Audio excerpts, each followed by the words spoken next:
Nagpapatuloy ang mga bida patungong Olivine City nang biglang tumamlay si Pikachu at naisip ng mga bida na baka napagod lang ito sa paglalakad sa mga bundok. Isang matandang lalaki ang lumapit sa kanila at sinabi na hinigop ng mga mineral sa paligid ang enerhiya ni Pikachu. Nakipag-usap siya kay Pikachu at nakumpirmang iyon nga ang nangyayari, kaya sinabihan niya ang mga bida na pumunta sa kanyang rest stop. Sinabi ni Pikachu sa matanda na hindi na niya kayang maglakad at sinabi naman ito ng matanda sa mga bida na labis na nagtataka. Nang sabihin ng matanda na marunong siyang magsalita ng wika ng Pokemon, labis na nagulat ang mga bida. Nakadisguise ang Team Rocket bilang mga matatanda habang nagmemeryenda. Nagustuhan ni James na nakakuha sila ng senior discount dahil sa kanilang disguise, pero naubusan na naman sila ng pera. Sumagot si Meowth na huwag mag-alala dahil mag-iisip siya ng paraan para kumita. Nang makita ang mga bubwit, agad na nagtago ang Team Rocket sa ilalim ng bench. Ipinakita ni Simon ang rest stop at alam niyang kailangang i-recharge si Pikachu. Matapos ikabit si Pikachu sa makina, pinidal ni Ash ang bisikleta para bigyan ng kuryente si Pikachu. Nagtanong ang matanda kung may iba pa silang electric Pokemon na kailangang i-recharge, at sinabi ni Brock ay wala na at si Pikachu lang ang tanging meron sila. Sinabi ni Simon na naniningil siya ng maliit para sa paggamit ng bisikleta at pag-interpret niya sa wika ng Pokemon dahil kailangan niyang alagaan ang rest stop. Narinig ng Team Rocket ang bahagi kung saan wala ng kuryente si Pikachu, kaya binaligtad nila ang bench na naging sanhi ng pagkakabalibag ni na Misty, Brock, at Simon. Sinabi ni Jessie na maghanda sila sa gulo, pero inakala si Simon na kailangan lang nila ng tsaa. Nagalit si James at hinubad ang kanyang disguise kasama ni na Jessie at Meowth.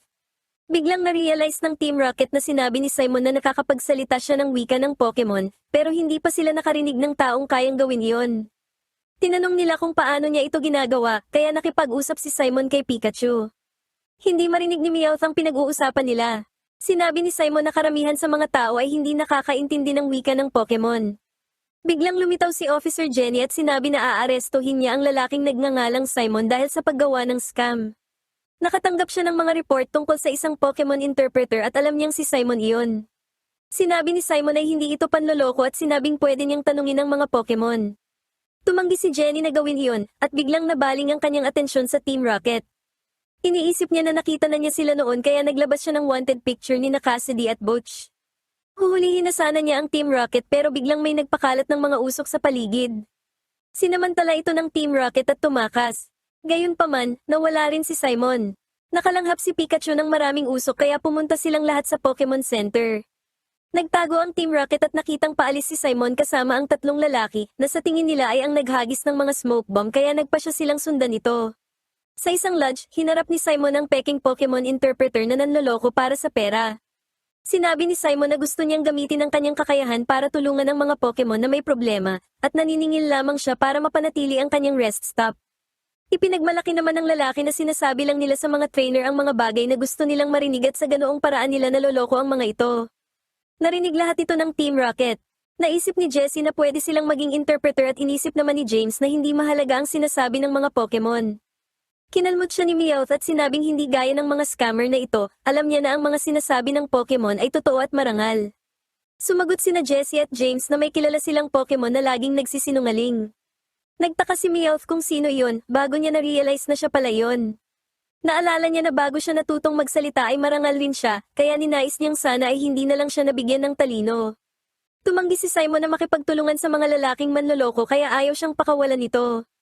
Plano ng Team Rocket na i-rescue si Simon para pagtrabahuhin sa kanila at kumita ng pera. Kaya naman, pinatamaan nila ng mga bazooka missile ang hideout ng mga scammer. Pero ang ikatlong missile ay sa kanila sumabog kaya tumalsik sila. Sa Pokemon Center, na-recharge na si Pikachu.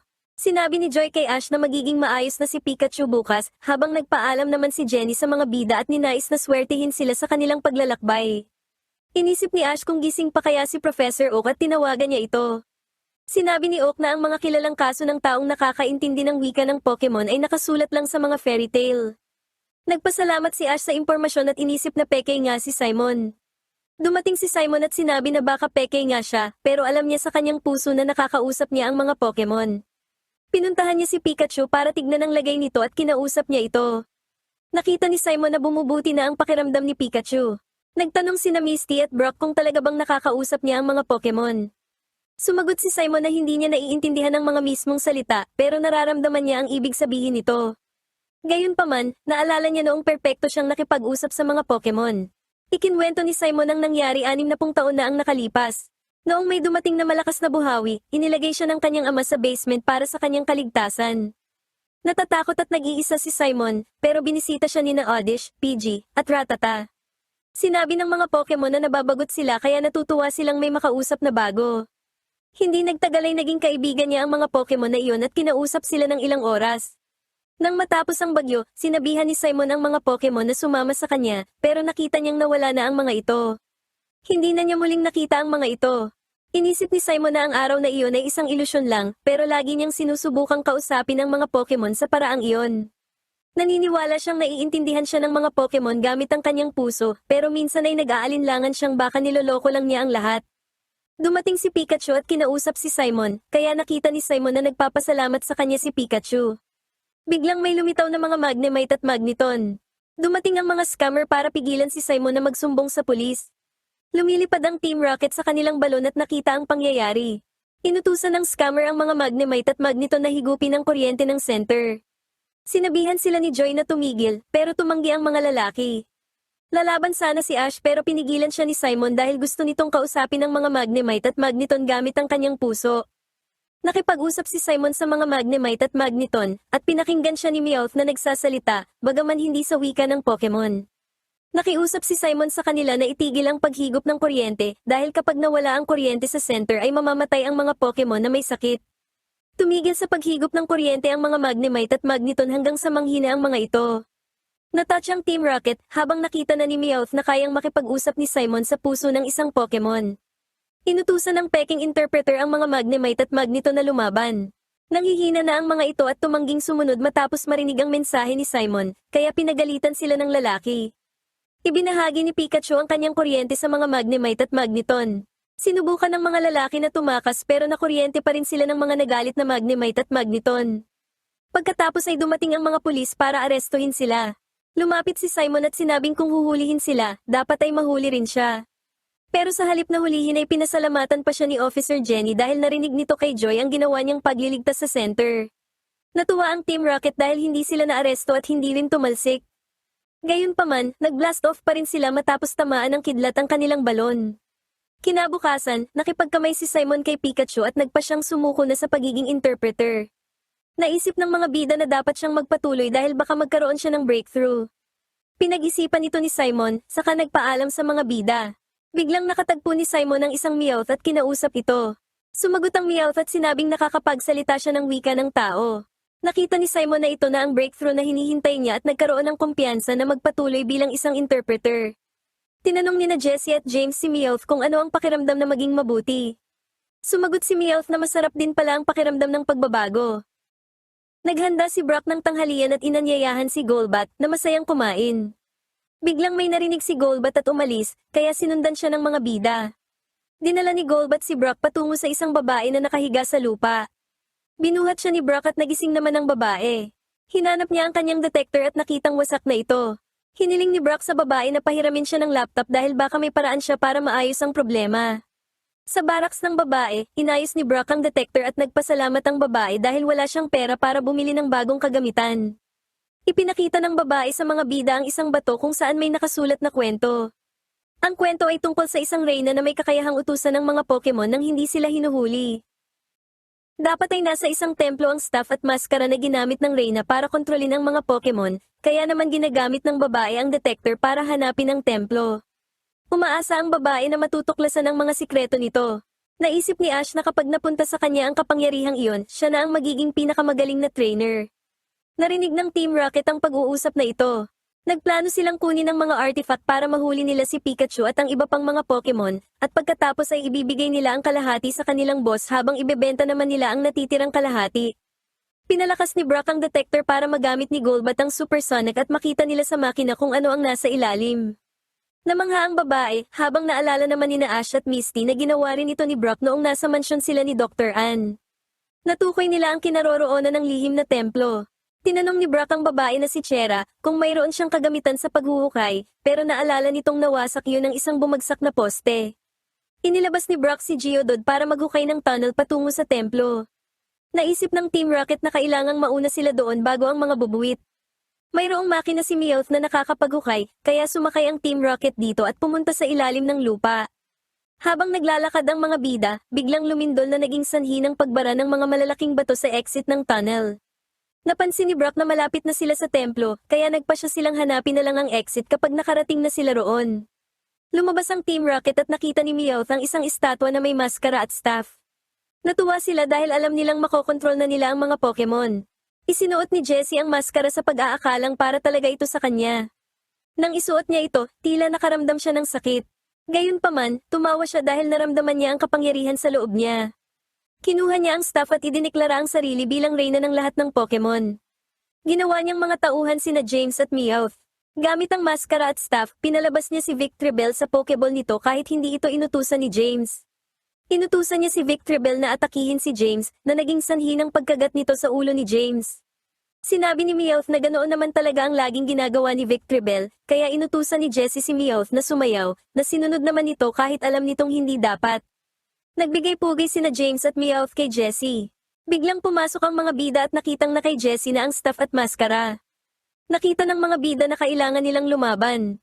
Aatake sana si Pikachu, pero ginamit ni Jessie ang kanyang kapangyarihan para kontrolin ito. Inutusan ni Jessie si Pikachu na atakihin si Ash. Kampante si Ash na hindi iyon gagana, pero kinoryente siya ni Pikachu. Dinala ni Jessie si Pikachu sa sasakyan na ginamit ng Team Rocket sa pagbaba.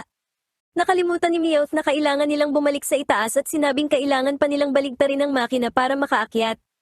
Nagalit si Jessie, kaya sinubukan siyang amuhin ni Meowth sa pamamagitan ng pagsayaw. Inilabas ni Brock si Onix para kunin si Pikachu kasama sina Geodude at Golbat. Gayunpaman, ginamit ni Jessie ang kapangyarihan para kontrolin din sila. Nakakagulat na nakalaya si Golbat mula sa kontrol. Gagamitin sana ulit ni Jessie ang kanyang staff pero pinigilan siya ni Golbat gamit ang Supersonic.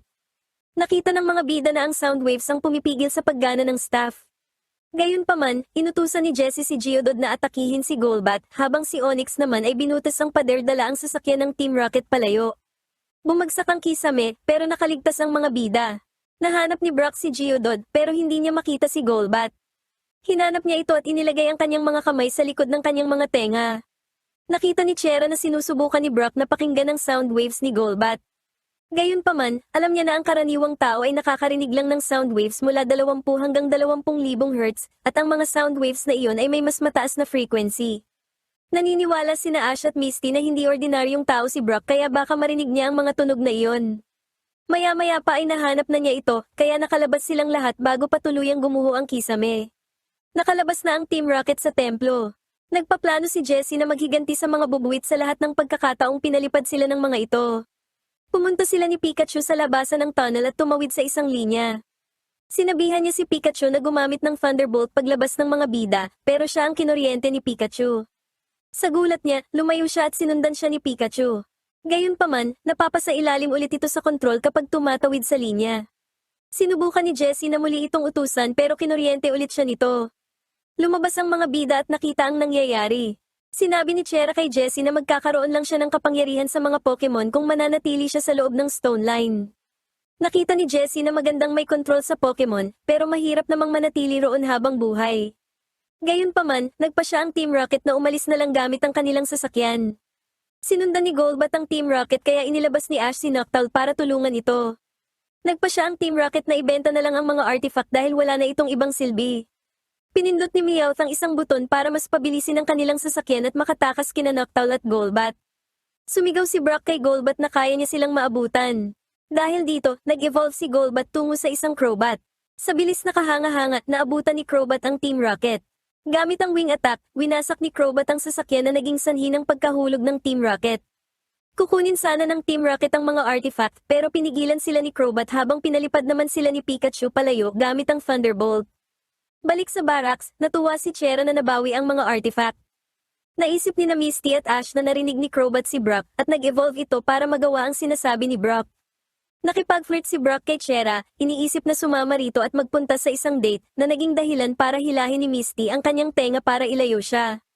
Nagpaalam na sa kanila si Chera.